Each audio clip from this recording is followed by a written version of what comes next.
Check this out. This really set the tone for the week. And this is kind of what I'm looking at on macro markets. Just wanted to play this for you guys. The U.S. government can't go bankrupt because we can print our own money.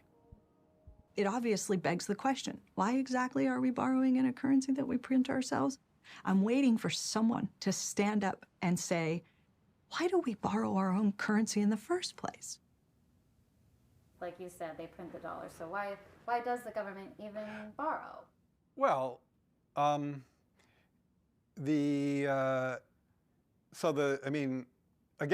some of this stuff gets, some of the language that some of the language and concepts are just confusing. I mean, the government definitely prints money, and it definitely lends that money, which is why the government definitely prints money, and then it lends that money by selling bonds.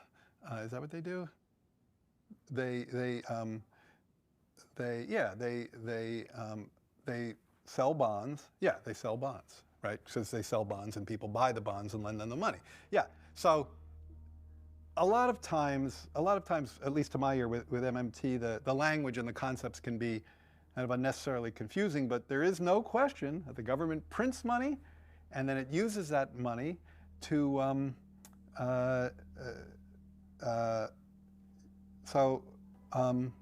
yeah, I guess I can't really talk. I don't get it. I don't know what they're talking about. Like, because it's like the government clearly prints money. It does it all the time, and it clearly borrows. Otherwise, we wouldn't be having this debt and deficit conversation. So I don't think there's anything confusing there.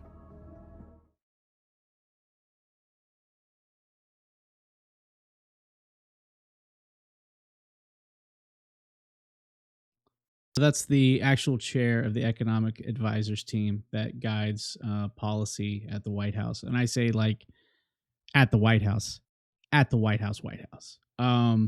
This was just absolutely shocking to kick off the week. So seeing this, and then started to actually see that some of the bills, there was a bill in the House of Representatives that was actually going to change the laws in which the SEC has control, that would allow highly regulated financial firms to actually custody Bitcoin and crypto.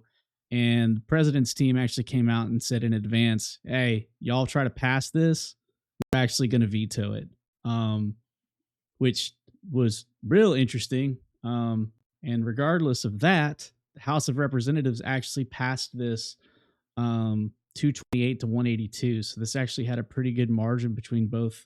This wasn't just a razor thin approval of that bill. It actually kind of got through, and now it's actually going to make its way to the Senate, see if it makes it to the Senate, then actually see if it gets vetoed.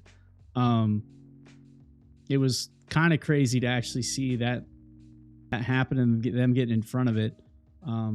Shortly after that, the passing of this, we see Trump come out and start talking about crypto at this. They are against it. The Biden doesn't even know what it is. If you ask Biden, sir, are you for or against crypto? What's that? What the?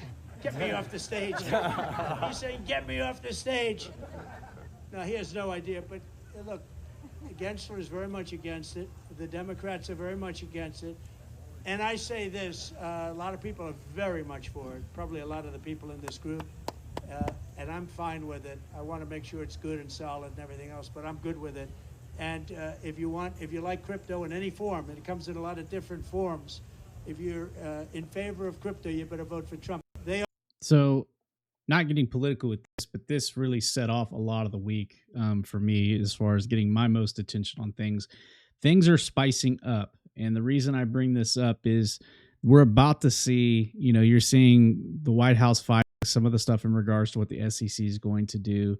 You're seeing potential election and regime change towards the end of the year, which could bring in a new SEC chair. Notice Trump actually mentioned Gary by name, saying he hates crypto, which is true.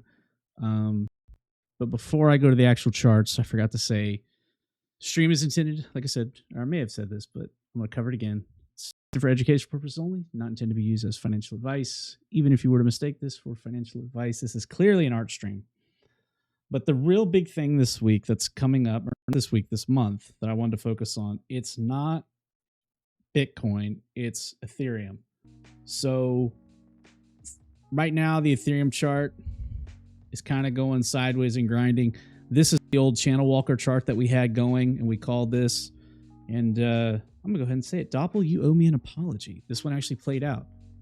Came off as a big ETH bear, even though I'm a gigantic ETH supporter. This is almost playing out to a T off the fractal. I missed the top by 10%, so my bad. But regardless, like I said in the past, we've covered this a bunch of times. You get a channel walk like this with a trajectory that's talking, if this was continued to be like $100,000 by the end of the year on Ethereum, I would love to see it. It's just not in the books, but that's kind of the high level recap of that one. But the reason it's coming up, there's starting to cook. The SEC starting to get more mouthy, and we're starting to get more interest on Ethereum, and we're starting to see news pull show up. Grayscale's Ether Futures ETF application was pulled. Reason not disclosed. Kind of an interesting thing. Starting to get a trend, starting to get some talks. Well, looking into this, and this is kind of one of the main guys I follow for kind of the ETF news, Jace, how you say his last name, Safart. He's basically saying that even though they didn't say why they withdrew, Grayscale, he's saying this was essentially a Trojan horse filing in order to create the same circumstances that allowed Grayscale to win the GBTC lawsuit. Since they, and if you go back to the GBTC lawsuit, which actually gave us the window to get a spot ETF Bitcoin approved. Long story short, legal talk. They argued, hey, Gensler, you approved futures ETF for Bitcoin. You need to approve spot.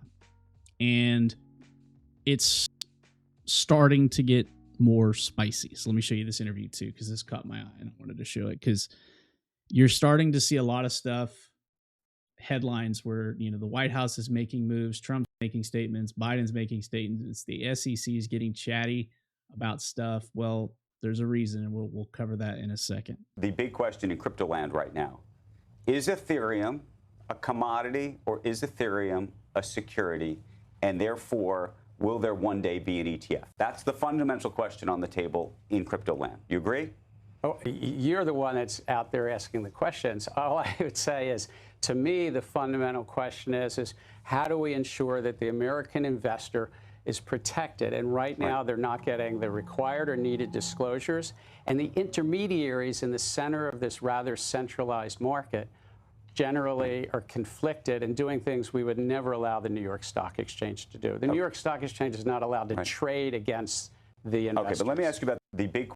So the reason he's being weird with his answers there, he's normally weird regardless, but this is the calendar everyone needs to remember. This is coming up. This is the Ethereum ETF applications list. So there's the VanEck, the ARC, the Hashdex, the Grayscale, although this one was, I believe, the one that was withdrawn, Invesco, iShares, and Fidelity. The point being, the SEC final deadline is May 23rd. That's coming up shortly. Today's May 9th. This is the last day for this set of ETFs in which Gensler can say yes or no. He's not allowed to kick down the kick the can down any further down the road than May 23rd. That's it. There's no other way around it. Now, you guys are familiar. They constantly say they delay, and that's kind of the what everyone's kind of in their head and they're used to. The truth is that date he can't go past. And we're going to get a yes or a no on here. You seeing how weird he's being, Gensler being Gensler like he normally is. You give him the opportunity to do the right thing or be a POS. He typically does the shittier thing. I'm kind of expecting him to say it either way. It's not going to get passed, but a lot of the market, a lot of the people are kind of cringing on Twitter and freaking out, and they shouldn't be. And the reason I say that, and give me 1 second, is the big problem with this is people thinks this is the last time, and they shouldn't be. And they think this is the last time that we'll get the opportunity to do this, and that's not true. You have to remember, last time we did this, or not the last time we did this, the recent Bitcoin ETF spot approval that we had, We were told no like 10 years before we finally got a yes, and we had to go through multiple court cases. If that is the case this time, we just back up and do it again. There's nothing wrong with that. And that's kind of what I think we should be maybe suspecting, maybe anticipating. Regardless, Ethereum's grinding out.